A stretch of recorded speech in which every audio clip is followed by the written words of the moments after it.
তো একটা জিনিস দেখা যাচ্ছে, লক্ষ্য করা যাচ্ছে, মানে এখনকার মানে প্রত্যেকটা সিচুয়েশনেই একটা কমন জিনিস আছে, কনফিউশন। সেটা বিভিন্ন জেনারেশন বিভিন্ন রকম ভাবে ক্রিয়েট হচ্ছে। সব থেকেও বড় একটা কনফিউশন সেটা হচ্ছে গিয়ে এই যে কেউ কোনো বাচ্চা যদি এখন পড়তে যায়, যারা আলফা বিটা জেনারেশনের, ঠিক আছে, বিটা জেনারেশনে ধরে নিচ্ছি, যারা নতুন জন্ম হচ্ছে, তারা শিখবে কি?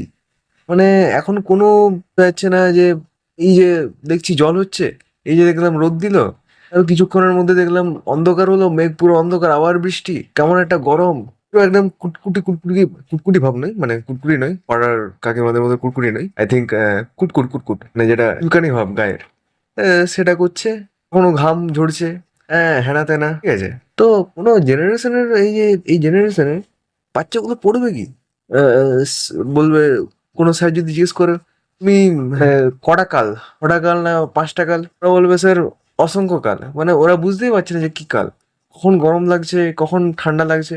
কালের নাম পড়বে ওরা, কি হেমন্ত না বসন্ত না গরম গ্রীষ্ম ঠান্ডা শীত, মানে কোনো মাথা মুন্ডু থাকবে না। মানে সব ডবল ডবল মিলিয়ে মানে 12-24টা বলে মাস, আই থিঙ্ক কোনো কাল, কোনো ওয়েদার বানিয়ে দেবে। এরা সব নিজেরাই নিজের উপর ভরসা রেখে নিজেরাই নিজের মানে কাল, জেনারেশন, মাস এই সমস্ত বানাতে থাকবে। তো অ্যাকচুয়ালি সিচুয়েশন এরকম হয়ে গেছে।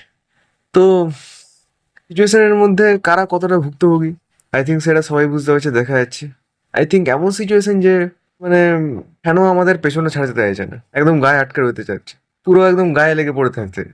ফ্যান একদম পুরো টাচি টাচি ভাব হয়ে গেছে, টাচি ভাব যেটাকে বলে। সেজন্য একটা ফ্যান হচ্ছে না, সিলিং নয়, টেবিল স্ট্যান্ড যত ফ্যান আছে সবাই টাচি ভাব, সবাই একদম গায়ে ঘেঁচতে চাইছে যে না আমি তোকে ছাড়বো না, ঠিক আছে।